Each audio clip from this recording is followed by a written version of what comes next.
Our national parks are an American triumph, a celebration of our land, a testament to the blessings that we inherited from our forefathers.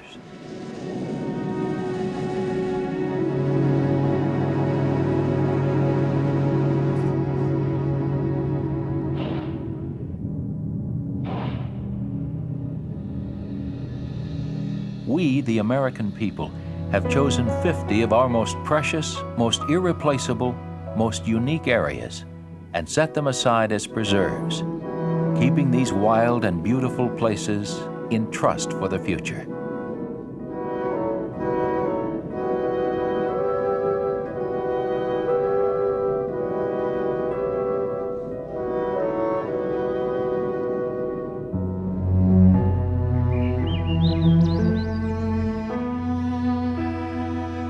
We were the first country to decide that such a step was not only desirable, but necessary.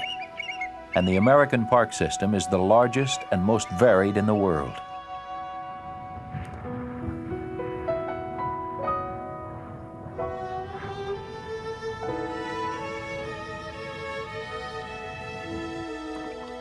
Dark in here. Watch out for this part here.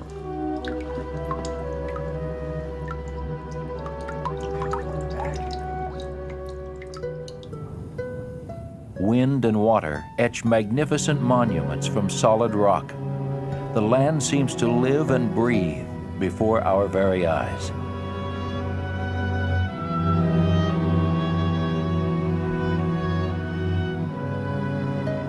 Fascinated, we can contemplate either the differences or the similarities between a rampant forest of sandstone spires and the lush, verdant growth of a rainforest. Our parks provide haven for threatened wildlife and preserve the fragile natural beauty of the wilderness.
Familiar summer images of Yellowstone's geysers and hot springs always gladden the eye.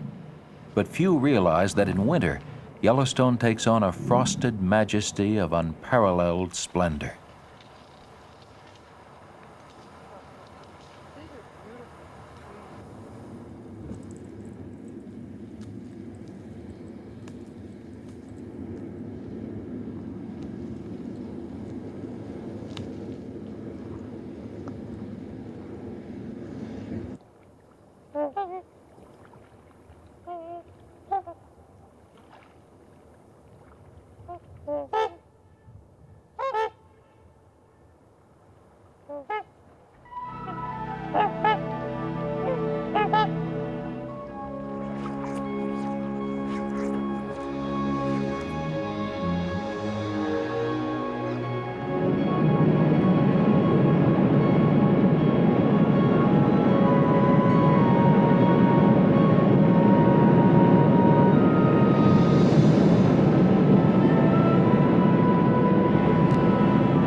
Fur trappers told of a land perpetually afire, of water that blazed and burst from the ground, and of boiling emerald pools lying jewel-like under the sun.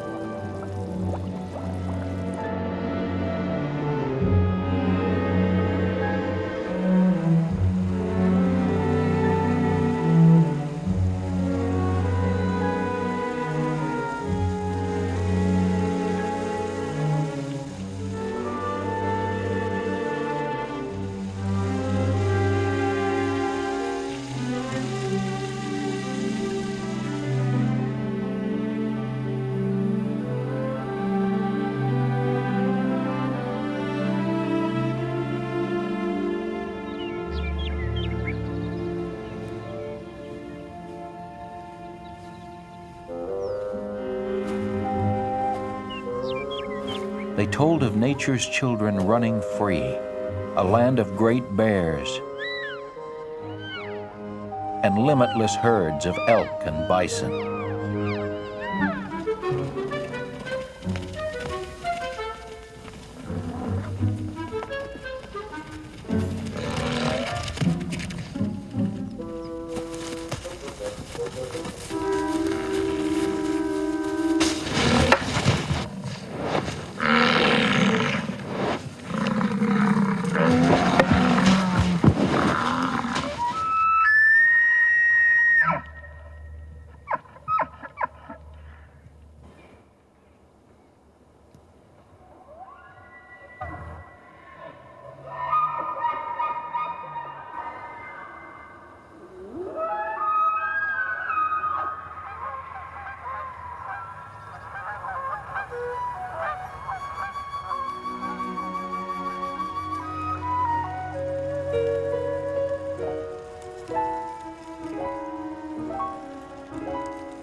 Youngest of the Rockies, the jagged Tetons rise precipitously from the plain. Autumn surrounds them with gold and brings on the frosted air hints of approaching winter.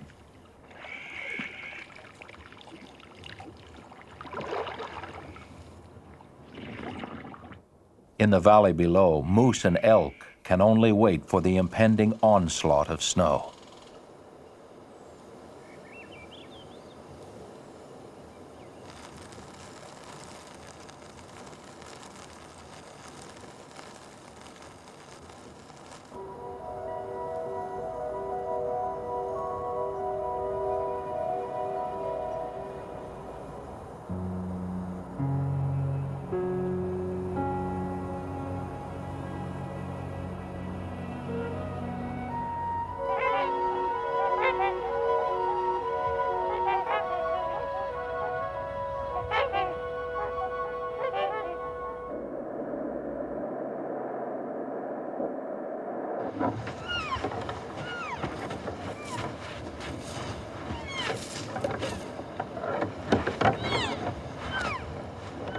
In the sub-zero temperatures, everything, including the battle for survival, intensifies. The beauty of winter sometimes masks the harsh reality of an implacable nature.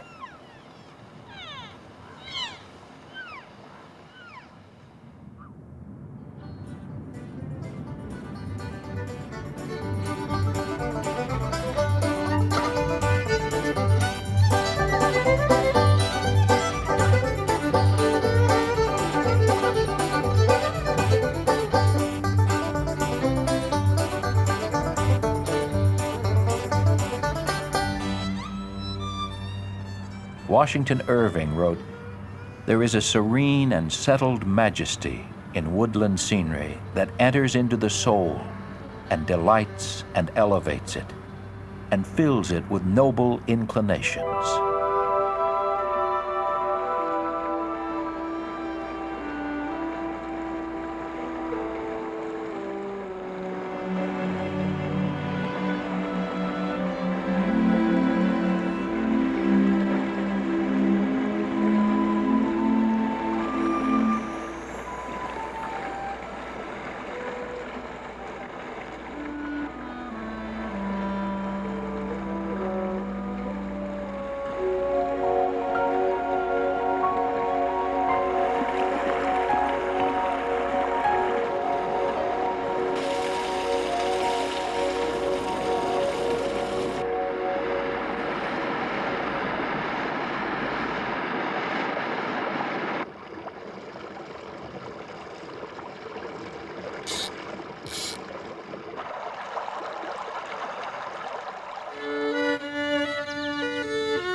The village of Cades Cove, where early American settlers first worked the land's rich soil, is now part of the national park, adding a dimension of recent human history to the ancient forest.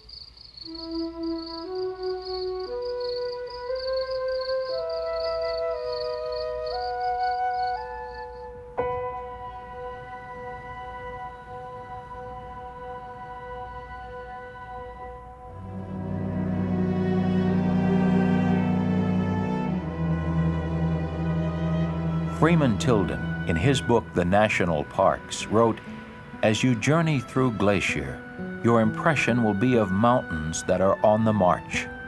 The transition from the rock fastnesses of the Continental Divide to the limpid and tree-fringed glacial waters will remain always in your memory." Spring in the high reaches of Glacier is a time of melting snow catching the rays of the warming sun.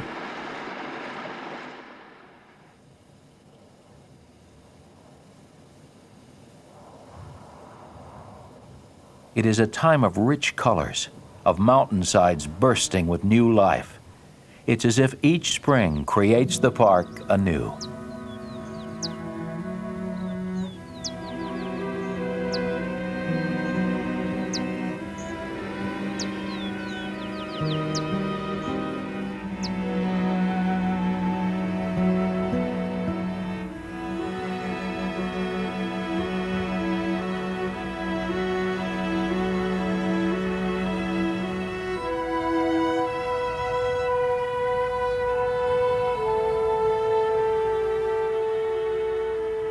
Canada's Waterton Lakes Park joined Glacier to form an international peace park, a unique bond of friendship between two countries.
Drifting fog can fill the Grand Canyon, obscuring, if only for a moment, the immense scale of what the Colorado River has carved.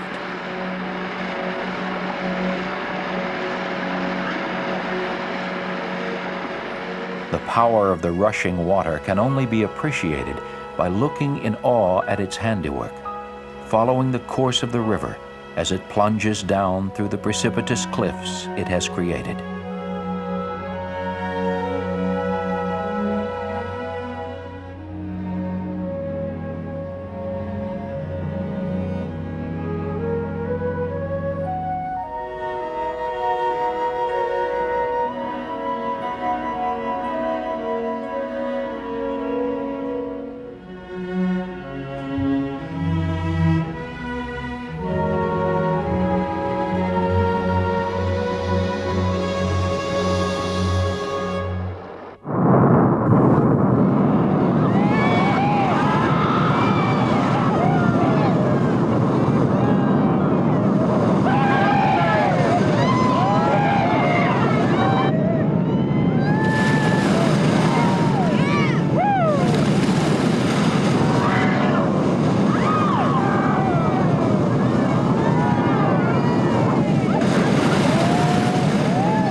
Man has stood within this deep place before, watching as the water carves the canyon, seeing time itself flow through the solid rock, leaving the heart of the earth exposed in its wake.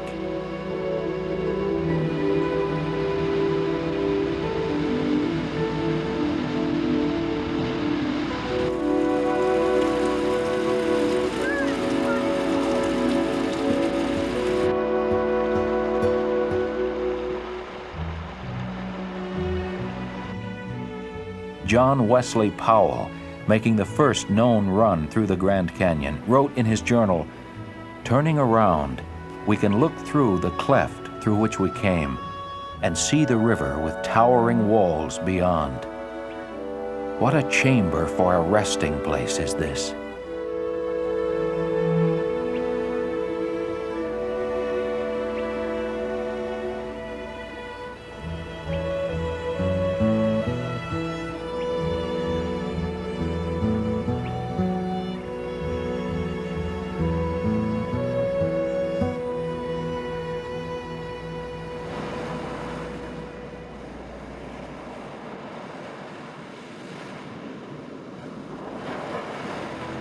A seacoast, an alpine range, and an amazingly fertile forest combine to create a park where summer and winter can coexist.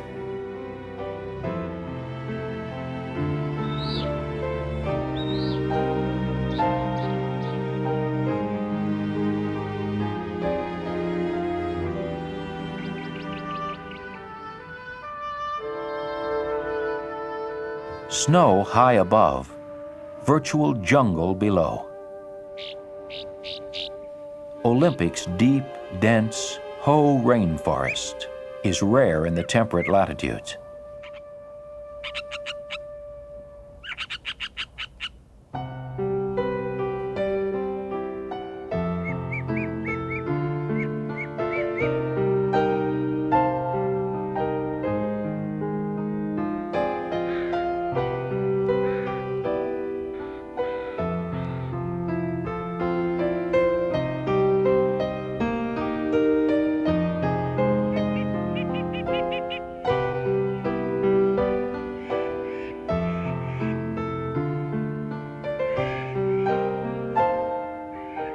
Where the rain falls, there is paradise. Where the land stands free before the rain, the land will blossom, opening its many eyes to find the sun. The rain will find its way down through the wilderness, filling valleys with life as it resolutely makes its way back to the sea.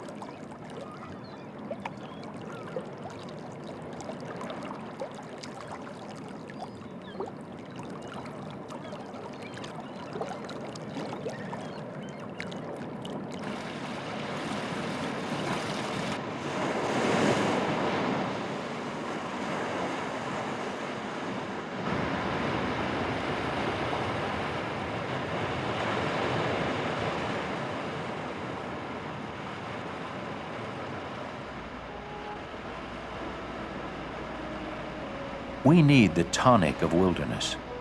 While we seek to know all things, we need all things to be unknowable: air and land and sea.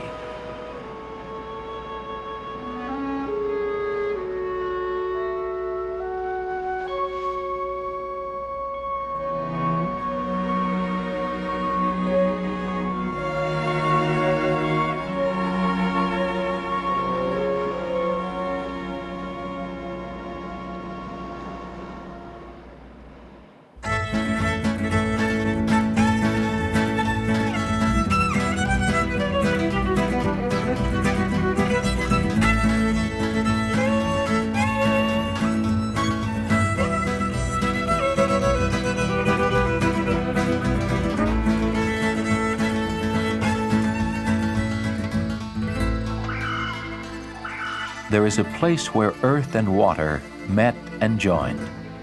A place that could not make up its mind whether to become land or sea, so it became both.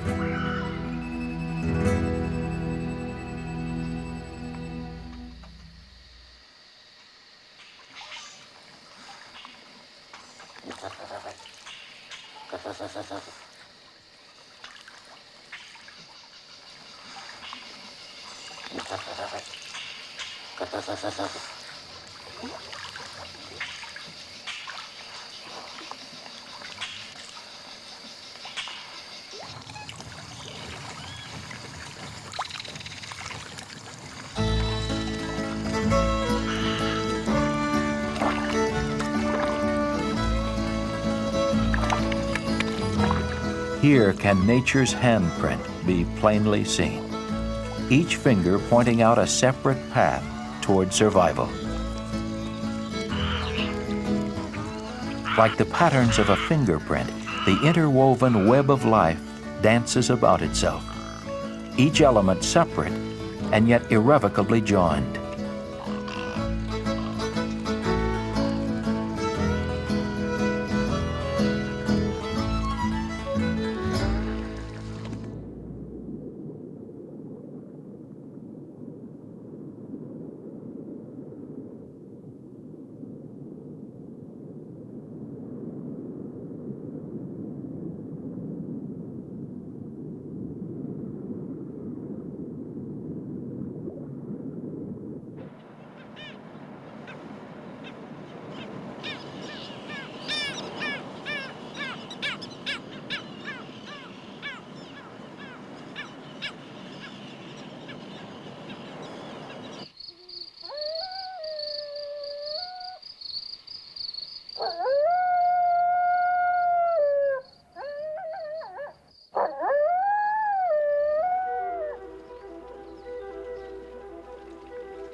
Mormon pioneers saw the celestial city here in the sculptured rocks. They called it Little Zion. The great white throne of Zion reminds us that the Native Americans revered the canyon as a holy place and preserved it from intrusion.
Sometimes we need to be reminded that, like all living things, we cling precariously to the surface of this planet. We do not own this earth, we share it.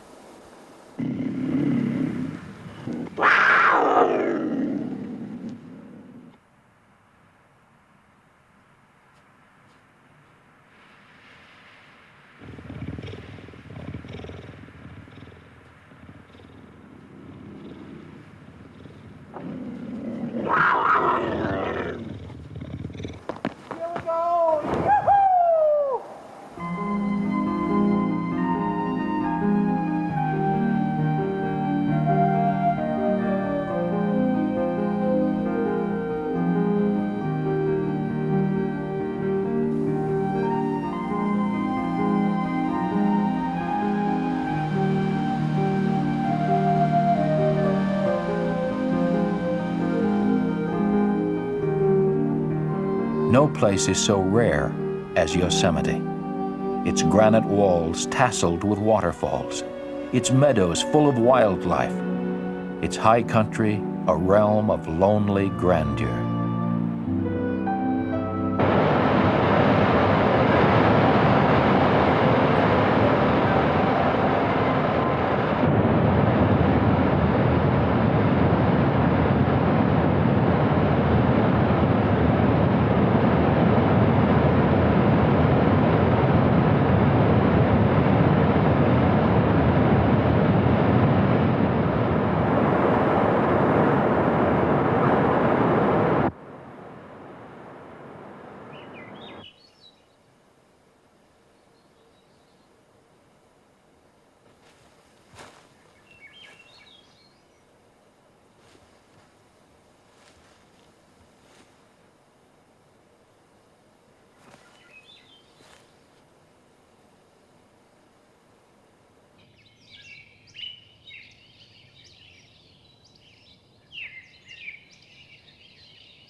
The national parks were created to ensure the survival of irreplaceable wildlands, but also to allow us to see the wonders of nature close at hand.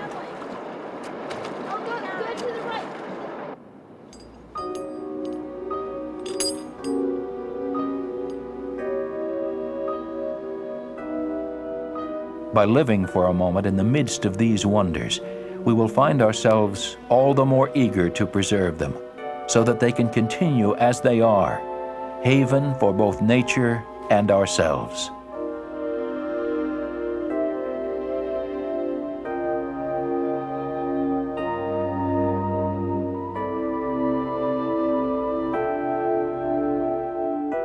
The seasons flow through our national parks in a parade of color and incident, of sunlight and ice. If the parks are indeed gems, they are many-faceted, offering splendidly divergent visions of our natural heritage. A poet wrote, "The earth never tires. The earth is rude, silent, incomprehensible at first. Be not discouraged. Keep on. There are divine things well enveloped. I swear to you, there are divine things more beautiful than words can tell."